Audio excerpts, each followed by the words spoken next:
Hey guys! Is that too much energy?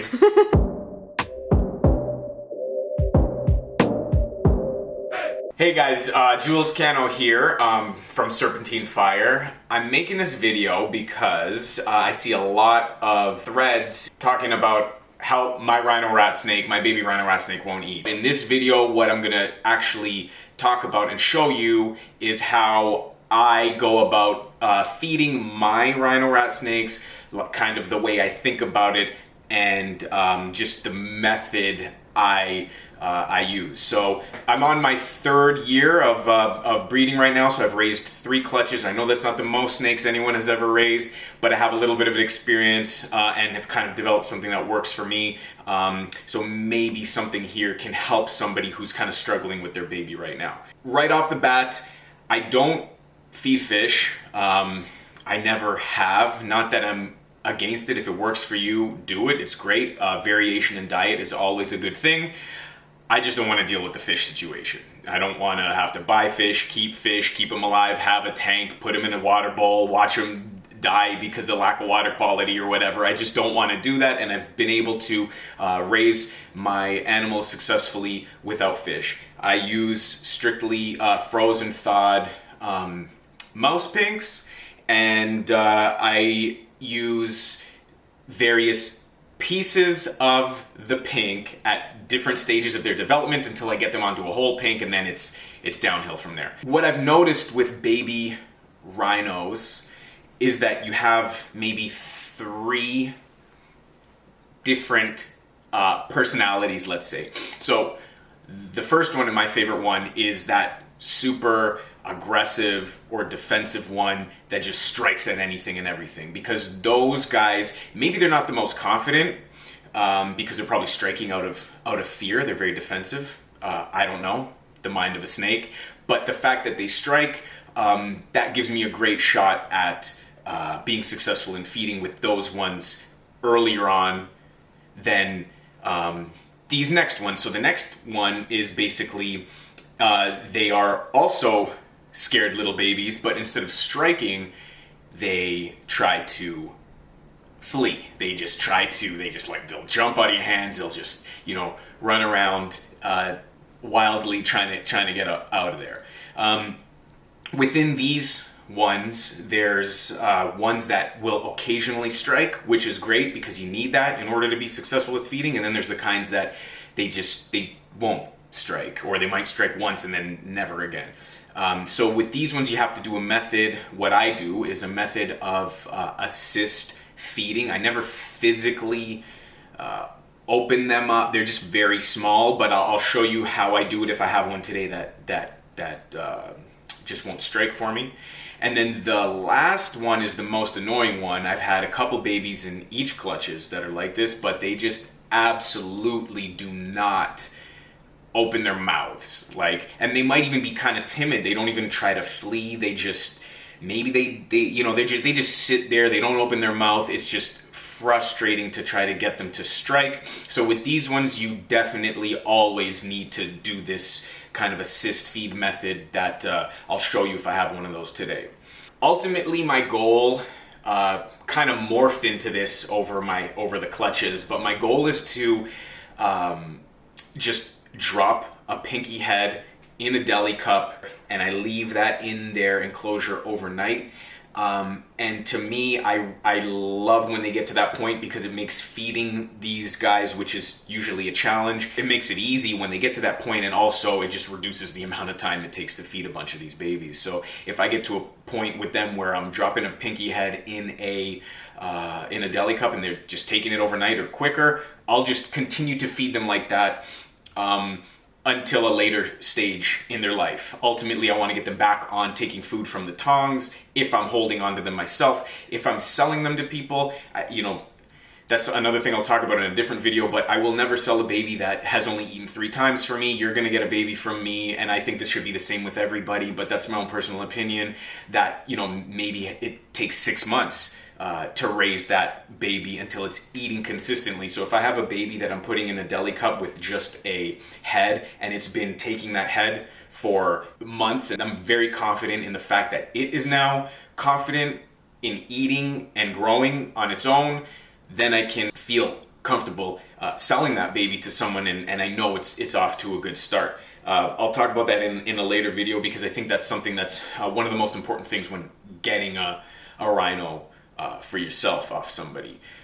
Anyways, if I can get them into deli cups, I will put them into deli cups if they're kind of a more challenging feeder. If they happen to be a feeder that just, I offer them something they take right away and I can put them away, then the deli cup thing doesn't have to happen.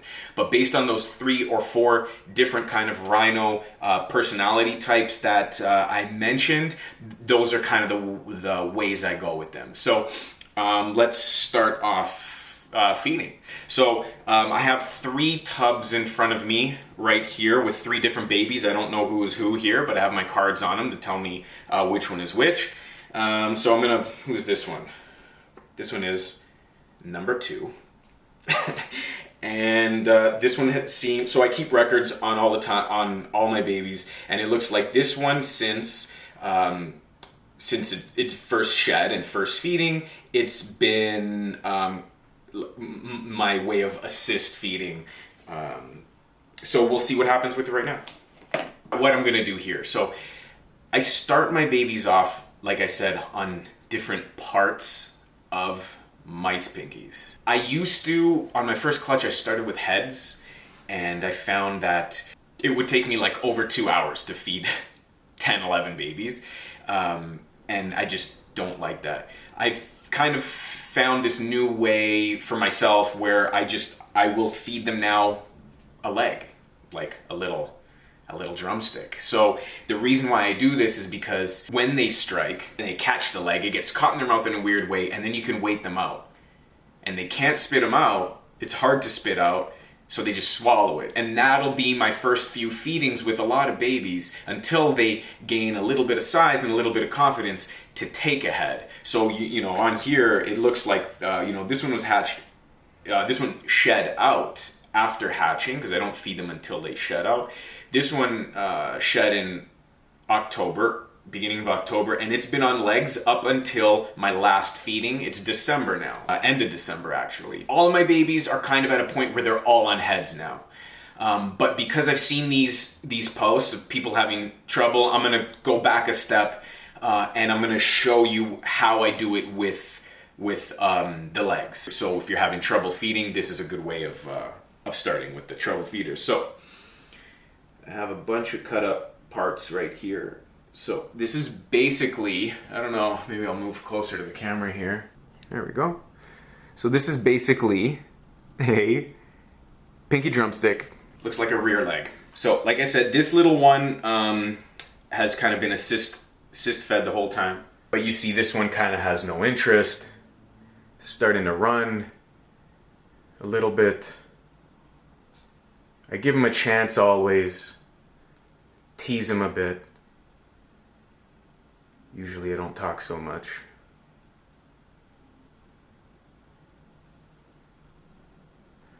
So as you can see, this one isn't really going for it. So what I'll do is, very gently, oh, there we go. Classic rat snake stuff right there. So I'll very gently grab the head area, just behind its head.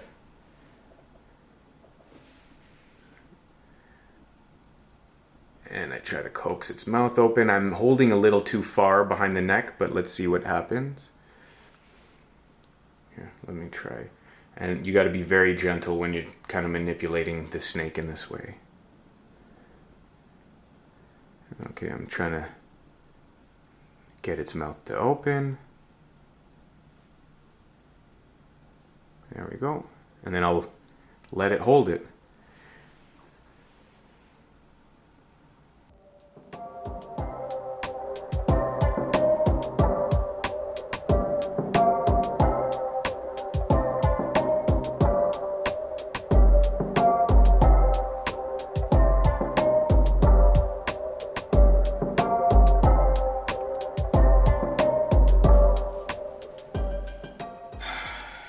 That one She held on to it for a little longer than normal, but I still consider that one a success. If all of them eat like that, I consider that a successful feeding when it comes to this stage of feeding. I'm just gonna put her back into her hiding spot. Set up her tub, and that is number 2 done. This is number 1. Actually, so a lot of times what I'll do is, I was talking about how I like to leave a pinky head in a deli container overnight. That's kind of like the first thing I do after they all shed. So when I have a fresh clutch, I wait for the entire clutch to shed out before I feed them. Even after they shed, I might give them a couple days before I try to feed them. I kind of do this because once they leave the egg, they have a belly full of yolk. So I want to make sure they're just a little bit hungry before I try to feed them, because you're gonna have better success with a hungry animal. So this one actually, on its first feeding, I dropped a head in a deli cup, and it took it overnight. The next feeding, I did the same thing, and it didn't take it. So then that's when I started my routine of pinky legs. So it looks like this one has a mix of just taking pinky legs off of a strike and kind of the assist feed method I just kind of showed with number 2. So we will see how this one does today. I haven't even sexed these babies yet. I just call them all she's in the hopes that it's a majority female clutch. So this one is big enough for a head. I know I'll come up onto another one that's you know, small enough so I can re-show you more of the leg stuff. So right now, I'm gonna take her out. Tease them a little. Not too much.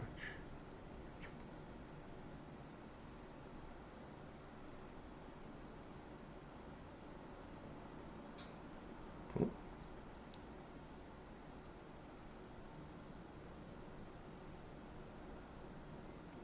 And then once they grab it, I just let go.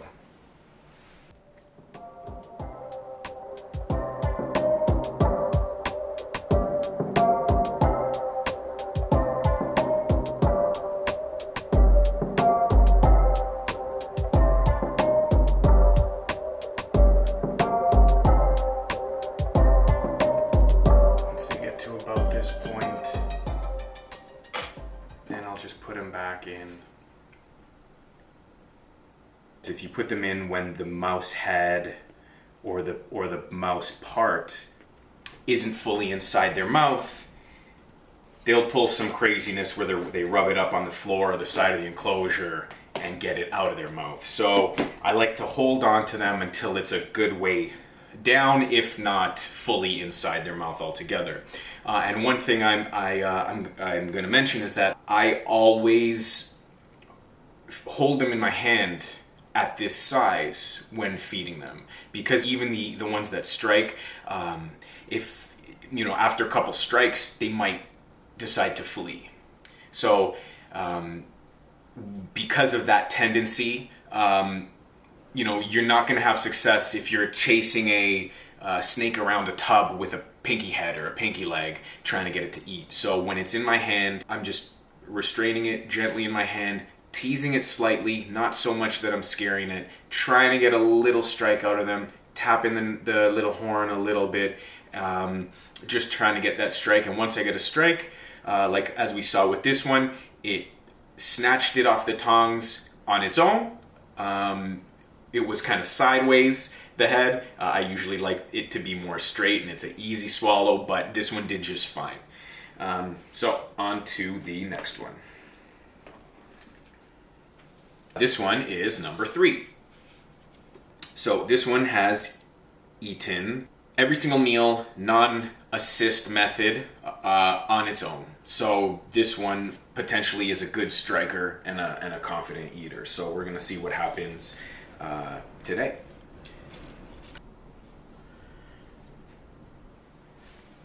Here we go.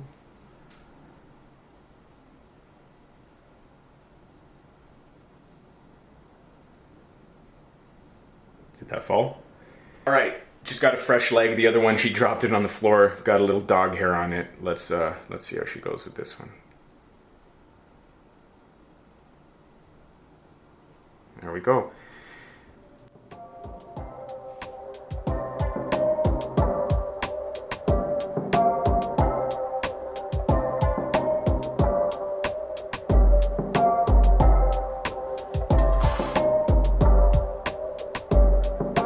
Sometimes they do these crazy death rolls.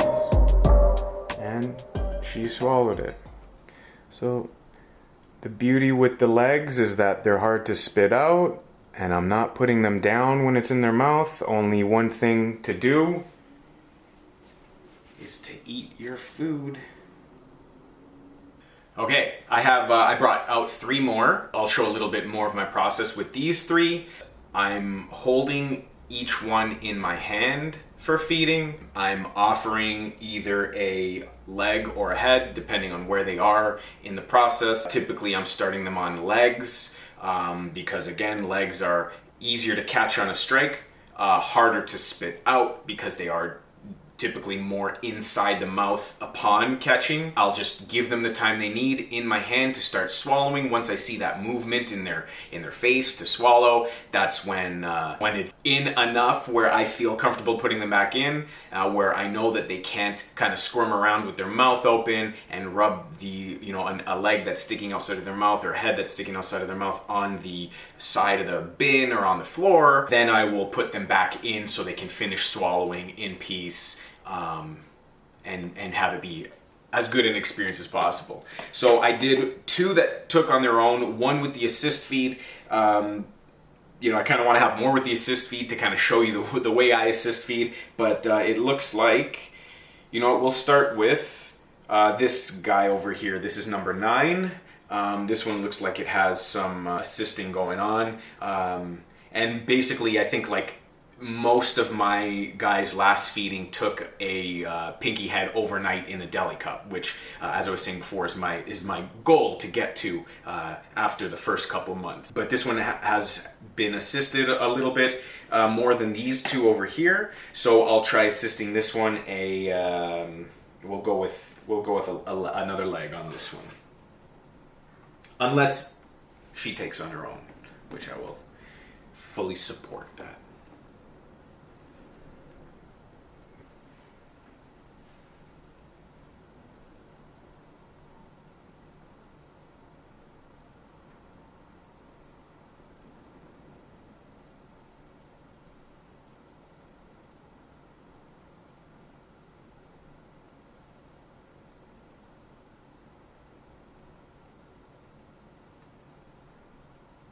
So this is the one that, the type of personality I'm talking about, where they just kind of stand still, wait it out, let the little pinky kind of rub up on their nose. They don't really care. They don't strike too much. So this is kind of the one that you're going to have to do this little assist feeding. So what I'm going to do with this one, because she is a little bit bigger and I'd rather her eat a bigger meal, I'm going to go grab a head right now, and I'm going to show the assist feed with a pinky head. I have a bowl here full of heads and legs. So I will also give her the opportunity to strike again at the head. If she does, then that's fine with me. I always give them that opportunity, because ultimately you want them to be feeding on their own. Nope, she's not into it. So what I'm going to do here,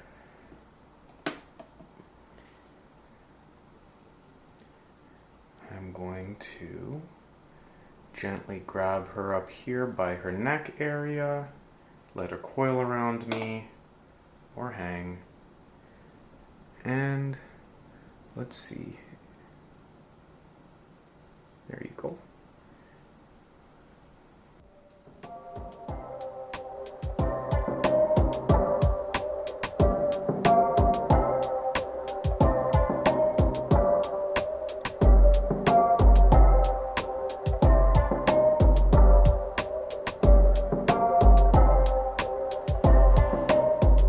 She was basically hanging by her tail off my fingers off camera.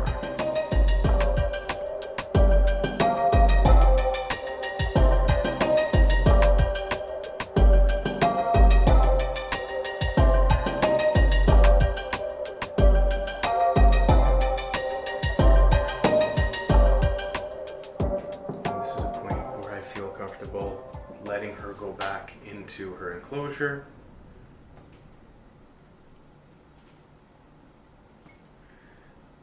Couple things about this one.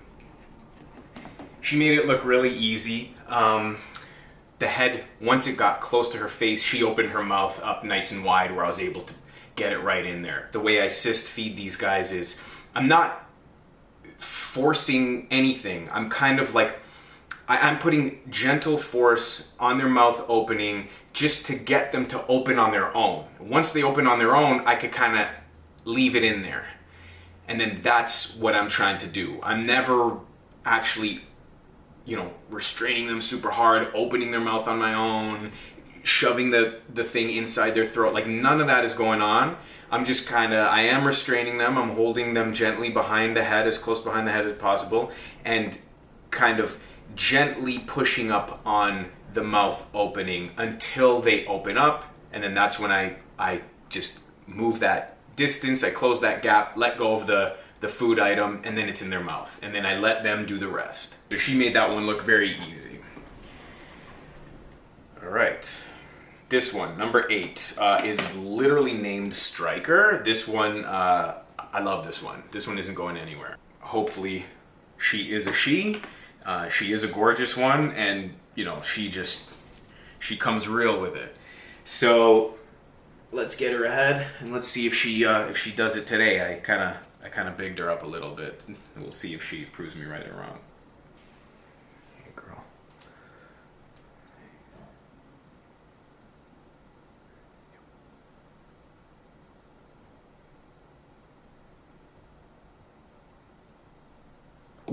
Oh.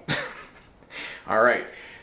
That one went on the floor, but I do have enough heads to go around, so let's try one more time with this girl.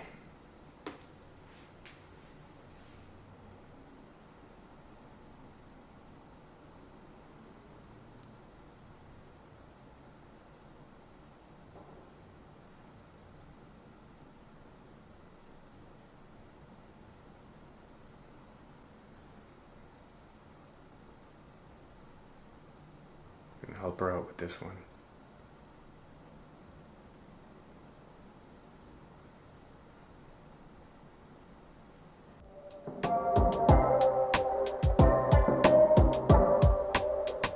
That's it. Sometimes they just need a little bit of support.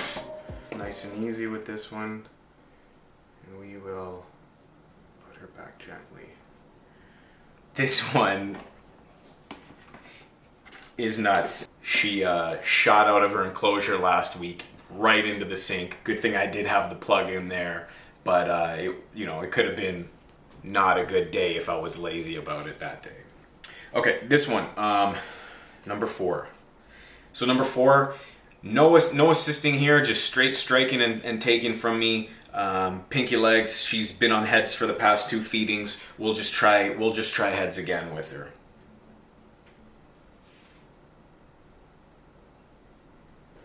Okay, let's see. Oh, she already took it from me. There we go. Sometimes nice little rub on the side with your thumb causes them to start chewing it.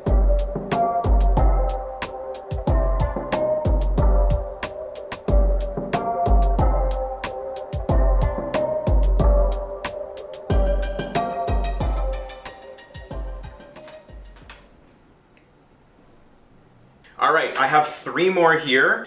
This is number 6 right here. She basically has been assist fed for the first few feedings up until the last 2, where basically she's accepted a pinky head in a deli cup overnight. So I'll just show you how I do it. It's super simple. I know it's just like I'm putting a fucking head in a thing, but basically, have a deli cup, putting a pinky head in there.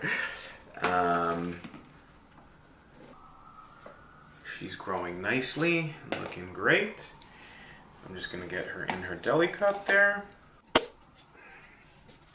So that's it. I just leave them like this overnight. There's a pinky head just right on this side, and I rearranged their enclosure I put their water bowl on top of their hiding spot on the warm end. I do use heat tape. I do create a little bit of a warm spot for the snakes. I think that's another important thing in getting your babies to eat as well. But I'll, talk about that kind of stuff in a different video. I know some people don't like to use heat with their babies. Hey, it is important not to overheat these guys.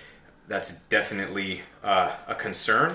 But at the same time, they are reptiles. They do need a range of temperatures in order to function properly. So I do give them a little bit of heat. So I move everything, the water bowl and the hide onto the warm side, and then I leave the deli cup on the cool end. I'll do these two over here since I have them. We'll see what happens. This is a funny one. This snake actually hatched with like a 90-degree kink in its neck, which if it was bad, where the snake wouldn't be able to have a quality of life, I probably would have done something about it. But this snake seems to be moving and eating properly, even taking food on its own pretty well. This is another overnight pinky head. I think I'm just going to do the same thing here, just because that's kind of where I want to get to with these snakes. So leave the pinky head in the container. Maybe you can see its weird kink. What I plan to do with this one, because of the kink in its neck, let's see if we can have a look at it. You can see that little kink right there. I plan to just let it go to a good pet home. I think it'll have a good life with no problems. So this one will overnight. All right. And then this last one, Gonzo. This one's really cute. It has a horn that kind of goes like this. Looks like a great feeder. No assisting here. It's been on the heads the last few feedings. So let's see how he does.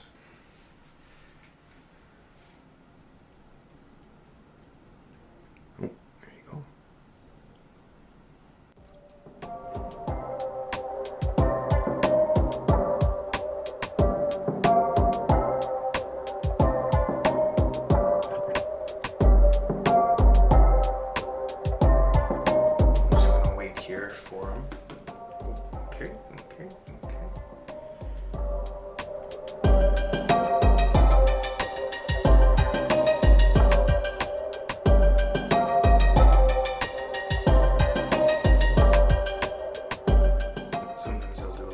Roll.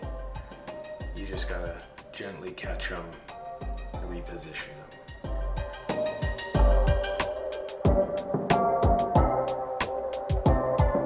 So this is why I ultimately want to get them into taking frozen thawed heads overnight, because you can see them spending quite a bit of time standing here waiting for them to swallow. Some of them take longer than others. That's why a lot of times the legs early on work out well, because it's a smaller item. I'm going to try a little hybrid move here. I'm going to try to put this one into a deli cup and see if maybe that helps it, once it starts moving around, if that helps it to start swallowing it.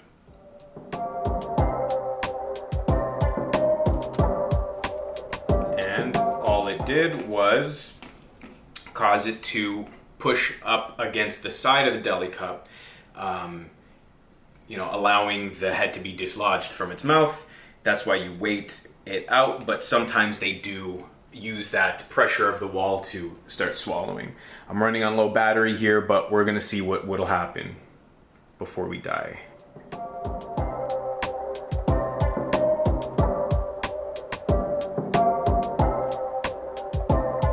And sometimes it's just as easy as a second attempt.